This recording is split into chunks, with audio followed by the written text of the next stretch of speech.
공수처의 윤석열 대통령 체포영장 집행 무산 후폭풍이 계속되고 있습니다. 여야는 주말인 오늘 비상의원총회를 소집하고 대응책 모색에 나섰는데요. 전국 이슈를 이종훈 정치평론가, 차재원 부산가톨릭대 특임교수와 함께하겠습니다. 어서 오십시오. 안녕하세요. 예, 말씀드린 대로 국민의힘과 민주당이 비상의원총회를 열었습니다. 여기에서는 어떤 얘기가 나왔는지 먼저 듣고 오겠습니다.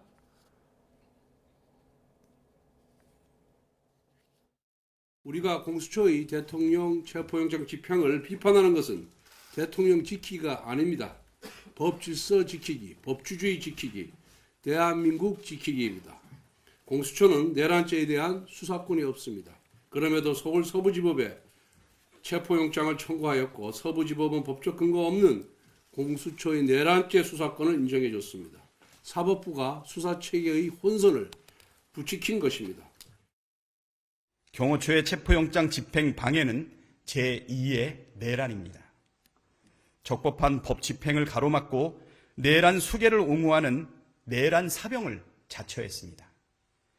경호처가 헌법과 법률을 파괴하고 내란 사병을 자처하는 만큼 더 이상 존재할 이유도 없고 불법 행위를 방치해서도 안 됩니다. 대통령 직속기구인 경호처를 해체하고 다른 나라들처럼 경호 업무를 타 기관으로 이관해야 됩니다. 예, 양쪽 의견이 팽팽하게 엇갈렸는데요. 국민의힘은 공수처의 체포영장 집행이 불법이고 무효라고 주장을 했고요. 공수처는 법원에서 체포영장을 발부했으니까 관련 논란은 끝났다는 입장인데 어떻게 보셨습니까? 저는 공수처의 주장이 맞는 것이 아닐까 하는 생각이 듭니다. 법원에서 일단 정상적으로 발부받은 체포영장에 대해서 그 집행을 하는 데 있어서 공수처가 막을 법적 근거는 저는 없다는 생각이 듭니다. 그러니까 압수수색 부분에 대해서는 그러니까 공무상 비밀이라든지 군사상 비밀을 요한 경우는 그러니까 기관의 장이 거부할 수는 있지만 체포영장 같은 경우는 막을 근거는 없는 것이거든요. 사실상 어제 이 체포영장의 집행에 대해서 무산된 이유는 결국은 윤 대통령이 경호요원들을 자신이 사병처럼 그러니까 지금 체포영장을 막는데 동원한 그러한 그 문제 때문에 비롯된 문제가 아닐까 생각이 들고요. 오늘 신문 사설에 이런 이야기를 써놨더라고요. 제목이 영장 불응하면서 법에 맞선 대통령 비루하다는 표현을 썼는데요. 정말 비루한 행위가 아닐까 하는 생각이 듭니다. 사실 이번에 체포영장의 집행의 정당성은 평생 검사를 했던 윤 대통령이 누구보다 잘 알고 있잖아요. 그리고 또 본인이 지난번 계엄과 관련된 이 부분과 관련해서 자신이 탄핵이든 수사든 당당히 맞서겠다고 이야기했잖아요. 그런데 결국 자신의 안위를 위해서 결국은 경호원도 공무원이잖아요. 공무원들을 범법자로 내모는 정말 비겁한 행위를 한 것이 아닐까 하는 생각이 듭니다. 예, 민주당은 공수처가 사활을 걸지 않았다면서 아주 강하게 비판을 했는데 체포영장 집행에 자신이 없으면은 경찰로 사건 이첩해라 이렇게 얘기했습니다. 어떻게 보셨습니까? 그러니까 서로 이제 각자 이제 만족스럽지 않은 부분에 대해서 계속 이제 항의를 하고 또 불법 이야기를 하고 이건 사실은 실제로 그렇다라기보다는 정치적으로 압박을 가하는 그런 의미가 굉장히 강하다 이렇게 이제 봐야 되겠죠. 근데 국민의힘에 대해서 제가 조금 최근 들어서 좀 실망스러운 부분은 권성동 원내대표도 법조인 출신 아닙니까? 예. 법을 누구보다도 잘 아는 분께서 자꾸 불법이니 무효니 이런 얘기를 지금 하시는데 적어도 사법부의 결정에 대해서는 좀 존중을 하자 그런 말씀을 좀 드리고 싶어요. 여야 간에 그동안 여러 가지 이제 정치인과 관련한 재판 결과 나오면 사법부에 불만을 표시하긴 했지만 그럼에도 불구하고 존중한다는 그런 입장을 취해오지 않았습니까? 그런데 그 금기조차도 최근 들어서는 자꾸 깨려하고 있다. 그렇게 좀 생각을 하고요. 이번 체포영장 발부 관련해서 만약에 서부 지원관에서 이거 공수처 소관이 아니기 때문에 발부해서는 안 된다라고 판단했다면 발부를 안 했겠죠. 그리고 이번 같이 이런 그 민감한 사안과 관련해서 서부 지원이 판단을 내리는 과정에서 대법원이라든가 이런 쪽 사법부 지휘부하고 의견 소통 안 했겠습니까? 다 소통했을 겁니다. 그리고 문제 없다라고 판단했기 때문에 발부를 한 것인데 그것에 대해서 그 사법부의 그런 결정에 대해서까지 자꾸 문제 제기를 하는 것 그거는 향후에 본인들한테도 굉장히 악영향을 끼칠 수 있는 그런 그 발언들을 지금 계속 하고 있는 거다. 저는 일단 그렇게 좀 생각을 합니다. 예.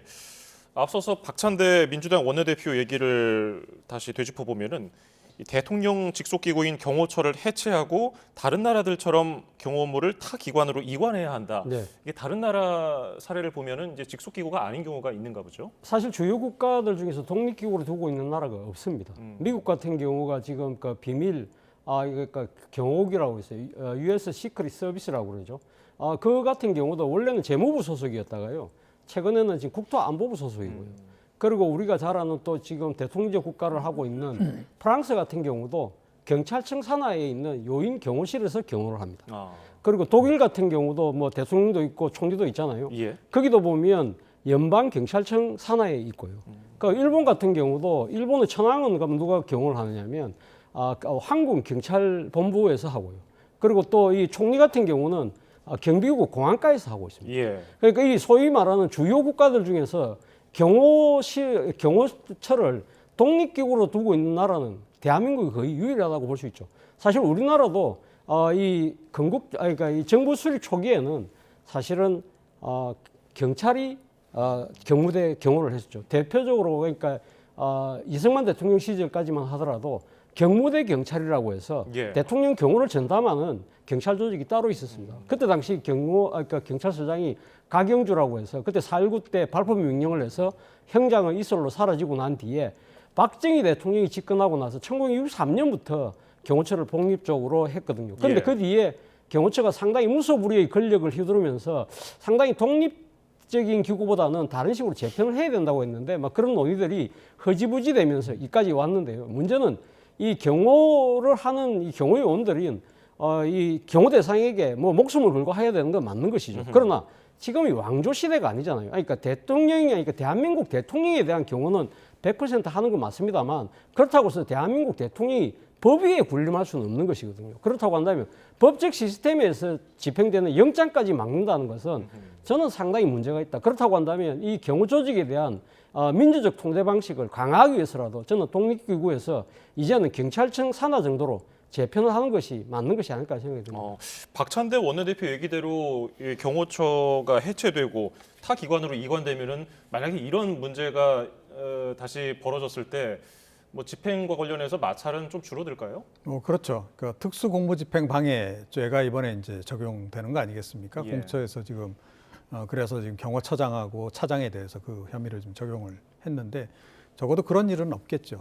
그리고 사실은 조금 전에 이제 배경 설명을 쭉 해주셨지만 군사 정권 시절에 이것도 산물입니다. 그런데 아직까지 정리가 안 된 상태로 있는 건데 이게 지금 가장 큰 문제는 결국 이 경호처가 대통령 직할로 존재한다는 거예요. 대통령의 명령만 따르도록 그렇게 구조화돼 있다는 겁니다.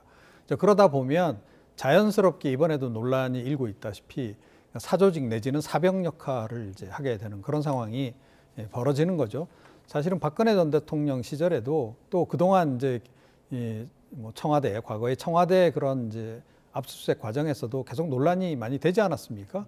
경호처가 너무 과잉으로 지금 이제 대통령 보호에 나선다 이런 지적이 있기도 했고 이제 그런 상황이어서 사실은 지금 이번 이제 뭔가 이렇게 제도 개편을 좀 과정을 하게 된다라고 한다면 경호처 부분도 반드시 손질을 좀 해야 될 거다 이렇게 생각을 합니다. 예. 지금 저희가 이 시각 대통령 관저 인근 서울 한남로 모습을 보여드리고 있는데 엄동설한입니다. 내일 네. 새벽에는 뭐 눈, 비가 내릴지도 모르는데 수많은 사람들이 모여서 찬반 집회를 열고 있어요. 그러면 지금 월요일까지 체포영장 집행 기간이 남은 상황에서 다시 시도를 할 것인가? 다시 시도하면 언제 집행에 나설 것인가? 어떻게 전망하고 계세요? 글쎄요, 뭐 저도 좀 예측이 쉽지가 않은데요. 사실은 뭐 어떻게 보면 이 공수처 입장에서는 체포영장 집행을 빨리 하는 것이 저는 바람직하지 않을까 하는 생각이 듭니다. 사실 어제 같은 경우도 너무 일찍 철수했어요. 예. 사실은 조금 한 5시간 반 정도 하다가 그러니까 물러났는데 오늘 뭐 지금 이 보도를 보면 경찰 쪽에서는 좀 더 버티면 충분히 돌파가 가능할 수 있다고 그러잖아요. 근데 어쨌든 내일 제가 생각했을 때 가능성도 있는데 문제는 지금 밤샘에서 양쪽의 시위대가 너무 많이 직결된 상황이기 때문에 그렇다고 한다면 휴일보다는 평일을 선택할 가능성도 있다는 생각도 드는데 예. 또 하나 평일을 선택할 경우에는 또 조금 우려되는 부분은 사실 어제였죠. 어제 이 체포영장이 집행되는 과정이 전 세계 외신에 실시간으로 중계가 다 됐거든요. 예. 제가 이제 BBC 라디오 뉴스를 들었는데 정말 뭐 어떻게 보면 대한민국 국민 한 사람으로서 정말 좀 낯이 화끈거릴 정도로 현직 대통령이 사상 처음으로 체포영장이 집행되는 상황이 적나라하게 보도가 되는 거예요. 그리고 그 혐의가 뭐냐? 리딩 인서렉션. 그러니까 이 내란을 지금 주도한 혐의를 받고 있다. 이런 부분들이 전 세계 사람들이 이 내용을 모르는 사람들이 들었을 때는 얼마나 한국이 불안해 보이겠습니까? 이런 부분들이 사실은 평일에 집행할 때 또다시 이 중계방송이 될 경우에는 우리 금융시장에 미치는 영향이 있기 때문에 이런 부분들까지 고려를 한다고 한다면 그럴 가능성은 제가 봤을 때는 내일이든 모레든 반반이 아닐까 하는 생각이 듭니다. 평론가께서는 어떻게 전망하고 계십니까? 예, 뭐 오래 끌 것 같지는 않고요. 예. 그 처음에 저도 뭐 공수처가 너무 좀 쉽게 이렇게 철수한 거 아닌가 이런 생각을 했는데 제가 보기에는 이게 일종의 약간 빌드업 과정을 거친 거일 수도 있다는 생각이 좀 들어요.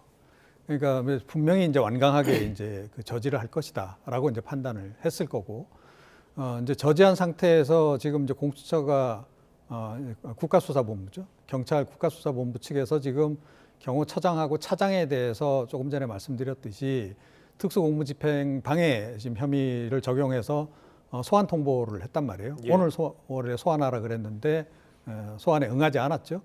그러니까 상당히 지금 심리적인 압박을 많이 받고 있을 겁니다. 실제로 그 혐의가 이제 적용이 돼서 확정이 되게 되면 본인 공직생활 그동안 수십 년 한 거 다 날려야 되는 그런 그 상황이에요. 그런 상황이 오면 사실은 가족에게도 이제 굉장히 나쁜 영향을 이제 미치게 됩니다.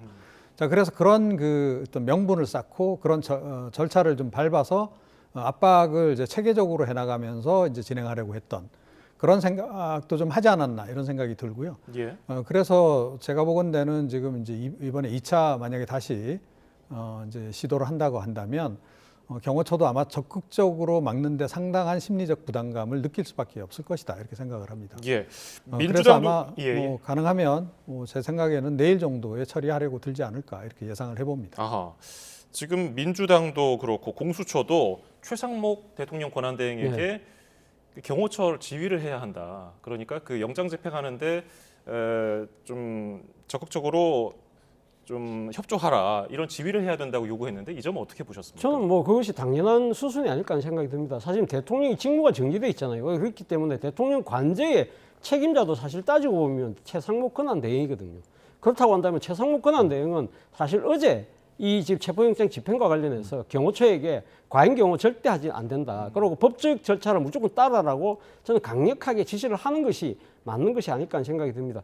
최상목 권한대행이 지난번 헌법재판관 2명을 임명을 하면서 뭐라고 이야기를 했냐면 정치적 불안정성과 이 사회적 갈등이 심화되는 부분을 종식시켜야 된다. 그것이 우리 경제를 미치는 영향을 최소화할 수 있는 방안이라고 그랬거든요. 그런데 예. 앞서 제가 말씀드린 대로 대한민국의 지금 현직 대통령이 체포되는 이 순간 자체도 상당히 국익에 지금 엄청난 타격인데 문제는 이걸 둘러싼 정치적 혼선과 사회적 갈등이 그대로 지금 전 세계에 지금 노출되고 있는 이 사실은 최상목 권한대행이 헌법재판관 임명할 때 그 초심하고는 다르다는 것이죠. 이런 생각을 한다고 한다면 내일이든 모레든 이 지금 재차 체포영장이 집행될 때는 최상목 대행의 적극적인 저는 역할이 있어야 된다는 생각이 듭니다. 예. 어제와 같은 상황이 반복된다면은 영장 집행에 실패하고 그러면 공수처는 구속영장 청구라든지 불구속 기소까지 그런 시나리오도 만들어 놓고 있을까요? 뭐 당연히 그렇죠. 그래서 뭐 사전구속영장 청구할 거다 이제 이런 얘기도 있습니다. 뭐 그 구속영장을 청구해서 받더라도 사실은 그것도 영장 집행할 때 또 다른 또 이렇게 지금 같은 상황이 이제 벌어질 수도 있는 그런 거죠. 그래서 예. 사실은 이번에 체포영장을 어찌됐건 이제 실행을 해서 이거 집행까지 끝내는 것이 공수처나 이제 공조수사본부 입장에서도 훨씬 더 수월하다. 그리고 사실은 이런 사태가 지속될수록 국가적으로는 더 불안정성이 커지는 겁니다. 당연히 대배신인도에도 더 악영향을 끼칠 수밖에 없기 때문에 그런 차원에서도 이건 빨리 좀 매듭을 짓는 것이 좀 필요하다 이렇게 좀 생각을 하고요. 어찌됐건 지금 이제 공수처에서 이제 나름 이제 정지 작업을 좀 해놓은 거라고 좀 봅니다. 예. 그런데 지금 최상목 권한대행이 지금 여야 양측으로부터 다 의심을 좀 받고 있어요. 워낙 이제 공수처 쪽에서 처음에 이제 요청을 한 바는 경호처에서 이 강력 저지를 하지 않도록 좀 이렇게 협조 요청을 해달라라고 이제 부탁을 했는데 지금 보수 매체들 보도에 따르면 최상목 권한대행은 오히려 그 반대 방향으로 지시를 했다는 거 아닙니까? 경호처 협조를 해서 경찰하고 군으로 하여금 경호부대를 좀 동원하도록 이렇게 이제 지시까지 했다. 뭐 이런 얘기까지 지금 나오고 있어요. 뭐 지금 이제 최상목 권한대행이나 뭐 경찰 측에서는 지시까지는 아니었다라고 지금 이야기는 합니다만 어찌됐건 그런 오해를 받고 있습니다.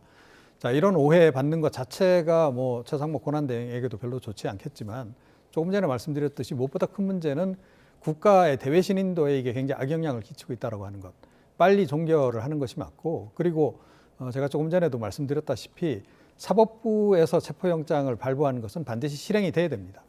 만약에 사법부에서 발행이 된 것이 이게 집행이 되지 않는 그런 전례가 자꾸 쌓인다라고 한다면 어떤 범죄자들이 체포에 응하겠습니까? 이건 훨씬 더 이 후과를 좀 많이 낳는다. 그래서 우리나라의 그 법 질서라든가 법 체계를 생각해서라도 이거는 그런 결정을 좀 내리는 게 좀 좋지 않겠나 그렇게 생각합니다. 예. 그리고 어제는 윤석열 대통령 탄핵 심판 사건에 대한 헌법재판소의 두 번째 변론 준비 기일이 열렸습니다. 국회 탄핵소추단이 탄핵소추 사유에서 내란죄를 철회했는데 네. 이거는 어떤 내용 때문에 이런 건지 좀 일단 설명해 지난번 주실까요? 탄핵소추안의 첫 번째 탄핵소추 사유가 내란죄 부분이었고요. 두 번째가 위헌적인 비상계엄 선포에 대한 부분인데 어제 이 변론 준비기일에서 국회 측에서 한 이야기는 결국 이 지금 내란죄 부분은 형법에 해당될 부분일 수 있기 때문에 이 부분에 대해서 만약에 이렇게 집착해서 그러니까 위반 여부를 따지게 될 경우에는 탄핵 심판이 아마 상당히 좀 지연될 수 있다.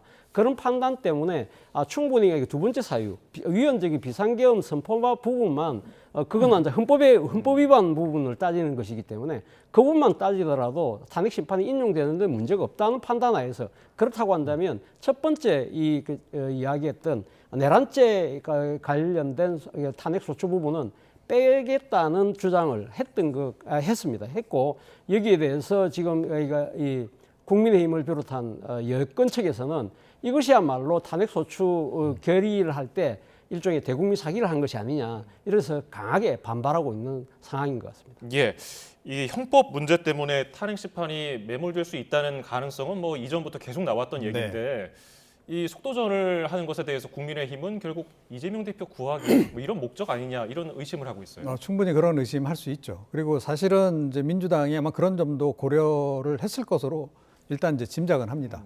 자, 그런데 이게 그러면 헌법재판집 심리하는데 그 영향을 미칠 수 있느냐? 미치지 못한다라는 거죠. 그러니까 이제 국회 소추단 쪽에서 지금 이번에 얘기하는 것은 형법상 그 내란죄를 다투는 부분, 그 부분을 헌법재판소의 그 심리 과정에서는 제외하겠다. 이 내용이거든요. 예. 만약에 이래서 이게 헌법재판이 제대로 진행이 되기 어렵다라든가 아니면 탄핵소추 자체가 성립이 안 된다라고 했다면 헌법재판소가 지적을 했겠죠. 국회 소추단 그렇게 생각하세요? 만약에 그렇게 결정하게 되면 이거 탄핵소추 자체가 성립이 안 되는 겁니다. 내지는 탄핵소추안 국회에서 재의결해 오셔야 합니다라고 지적을 했을 겁니다. 근데 그런 지적을 하지 않았어요. 이건 일종의 이제 그 검찰이 이제 공소장 변경하는 그런 과정과 비슷한 것으로 일단은 헌법재판소도 인식을 했기 때문에 이 철회 결정에 대해서 이제 헌법재판소도 수용을 한 거거든요. 예. 그리고 지금 들리는 얘기로는 헌법재판소 측에서의 약간 요청도 있었던 것으로 그렇게 전해지고 있어요. 그러니까 형법성 그 내란죄 부분까지도 이 법정에서 다루게 되면 기존에 이제 지금 뭐 어찌됐건 검경이 수사가 지금 진행이 되고 있고 그와 관련해서 내란죄 이제 혐의가 소명될 때까지 사실은 이 헌법재판소의 결정도 기다려야 된다는 얘기가 나오거든요. 그러니까 유무죄가 확정이 돼야 그 다음에 헌법재판도 가능한 이런 상황이 될 수도 있기 때문에 아마 그런 문제 우려는 좀 지적을 했던 것 같아요. 그렇게 되면 심리가 길어질 수 있다라고 하는 점을 지적을 했던 것 같고 그 부분에 대해서 국회 소추단이 일단 반응을 일단 보인 건데 이게 위법이고 위헌이냐 만약에 그랬다면 그 부분은 헌법재판소가 이미 지적을 했을 것이다 이렇게 생각합니다. 예. 그런데 지금 윤석열 대통령 측 그리고 국민의힘은 이 탄핵소추안의 핵심이었던 내란죄가 빠지면 국회에서 의결을 다시 해야 되는 거 아니냐 이렇게 얘기하거든요. 이 점은 어떻게 보십니까? 글쎄요, 뭐 저는 뭐 사실 뭐 법률 전문가가 아니기 때문에 이게 대해서 고도의 판단을 할 수 있는 뭐 능력은 안 됩니다만 제가 생각했을 때는 지난 2016년 박근혜 대통령 탄핵 때도 사실 이 비슷한 상황이 벌어졌었잖아요. 그러니까 박근혜 대통령이 갖고 있었던 지금 국정농단과 관련돼서 뭐 그러니까 뇌물죄라든지 뭐 이런 여러 가지 그러니까 추가 범죄에 대한 부분에 대해서는 그러니까 처음에 탄핵소추 안에 들어가 있었다가 그 부분이 상당히 재판에 상당한 그러니까 이 지금 진행에 그 영향이 미친다고 생각해서 그렇지만 탄핵을 그러니까 이 심판하는 과정에서 헌법을 위반한 부분에 대해서는 큰 문제가 없다고는 판단하에서 당시 국회 측에서 그걸 갖다 조정한 측면이 있는데 당시 그때 공교롭게도 그 국회 측의 법사위원장으로서 검사 역할을 했던 분이 바로 권성동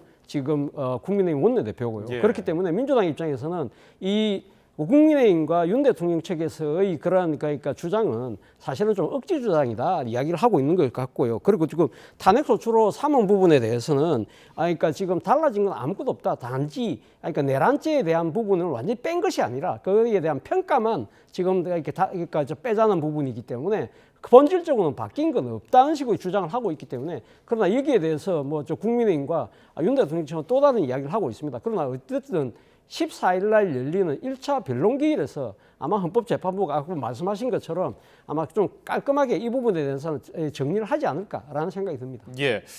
어제 변론길에서는 윤석열 대통령 측이 재판관 구성에 대한 문제 제기도 했습니다. 그러니까 한덕수 국무총리에 대한 국회 탄핵소추 자체가 무효이기 때문에 무효인 상태에서 권한대행을 맡고 있는 최상목 권한대행이 헌법재판관 2명을 임명한 것도 무효다. 헌재가 이걸 받아들일 가능성이 있습니까? 가능성이 없죠. 만약에 그게 무효다, 그게 위헌이다라는 판단을 했다면 헌법재판소가 이번에 이분들을 받아들였겠습니까? 안 받아들였겠죠. 그거 완전히 해결될 때까지 기다리지 않았겠습니까? 만약에 그런 이제 그 논란의 여지가 있었다고 한다면. 그런데 뭐 아시다시피 헌법재판소에서 이번에 두 분 그 새로운 헌법재판관 취임식 개최했고 또 곧바로 지금 직무에도 지금 돌입한 그런 상황이에요. 헌법재판소도 문제가 없기 때문에 이걸 다 수용한 그런 상태인데 그 상태에서 이런 문제 제기하는 것이 과연 무슨 의미가 있는지 잘 모르겠습니다. 예. 자, 그런가 하면은 김용현 전 국방부 장관의 공소장 내용이 언론을 통해서 알려졌습니다. 그래서 계엄 당시 상황, 대통령 행적도 조금씩 구체화가 되고 있는데 공소장을 보면은 김 전 장관 공소장인데 윤 대통령 언급이 더 많이 나와요.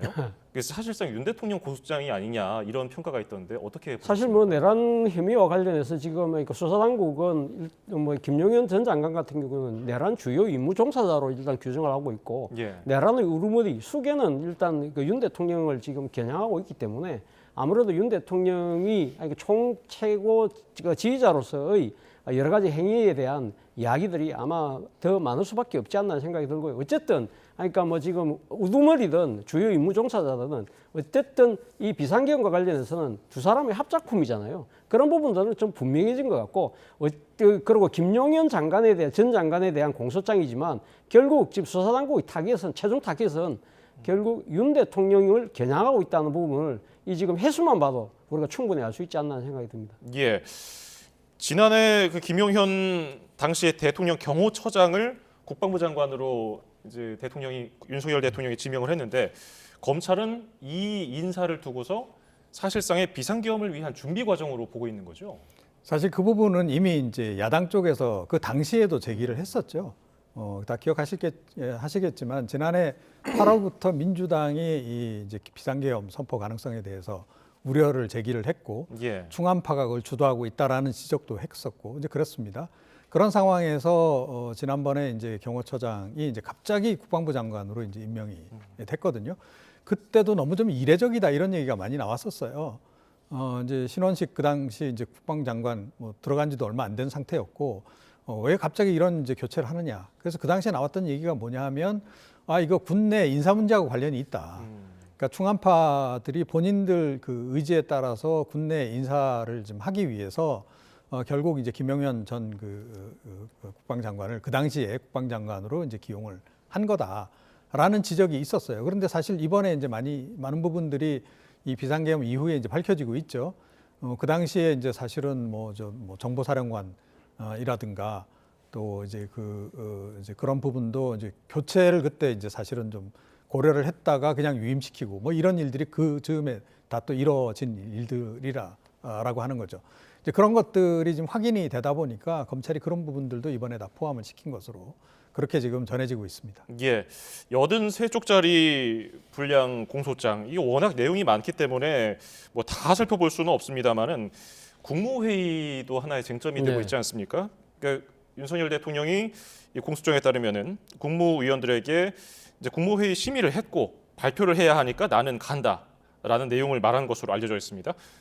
이게 이제 국회에서 문답도 있었던 내용이고 실제로 이 비상계엄 선포 과정이 이제 위배된 거 아니냐 이런 그렇죠. 지적이 있는 거죠. 사실 뭐 국무위원 심의를 거쳐서 대통령이 그러니까 비상계엄을 선포하도록 되어 있습니다만 그 심의가 사실은 그 결과에 기속될 필요는 없는 것이거든요. 그럼에도 불구하고 그러니까 국무위원들의 다양한 의견을 듣고 난 뒤에 결정하라는 그런 헌법적인 의지가 담겨 있는 요구잖아요. 그런데 윤 대통령은 형식상으로는 그러니까 국무회의를 나는 연다 하고 해갖고 오라고 해서 딱 11명, 그러니까 의사 정족수가 딱 만들어지 11명이 딱 됐을 때 발의에 지금 뭐 공수장에 하면 거의 자리를 박차고 놓은 그런 상황이잖아요. 그러니까 11명이 다 모여서 처음부터 내가 어떤 의미로 이래서 이게 지금 계엄을 시작하니까 의견을 한번 내보시라 이런 것도 아니고 온 사람한테 그냥 건너 이렇게 이야기를 전달하는 식으로 이야기를 했기 때문에 사실 이 계엄을 이렇게 요청을 할 수 있는 김용현 국방부 장관이 이 계엄에 관련 부분을 국무회의 의안으로 제출하지도 않았고요. 그리고 또 이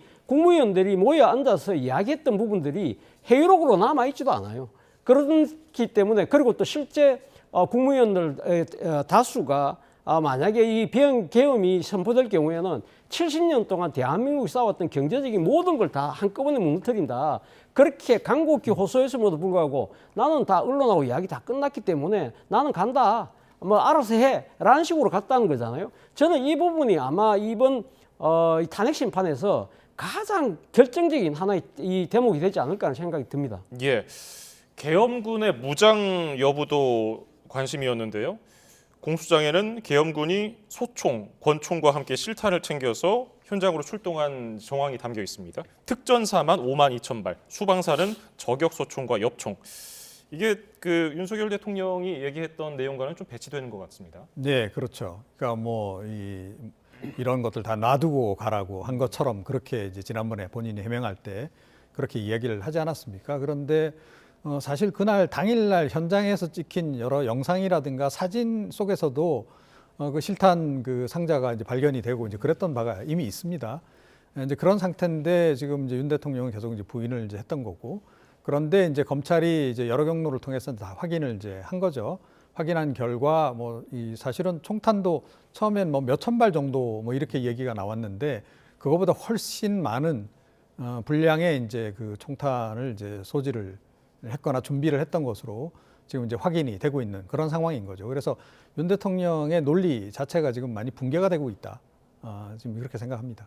예, 계엄 배경, 그러니까 계엄을 내린 배경도 수사로 좀 더 밝혀져야 할 텐데요. 비상계엄 선포 열흘 전에 윤석열 대통령이 명태균 씨를 언급하고 그리고 이재명 대표 재판 관련해서 판검사 탄핵 가능성을 거론하면서 이게 나라냐, 특단의 대책이 필요하다고 한탄하니까 김용현 전 국방장관이 포고령 담화문 준비하고 다듬었고 계엄 이틀 전에 윤 대통령에게 보고가 됐다.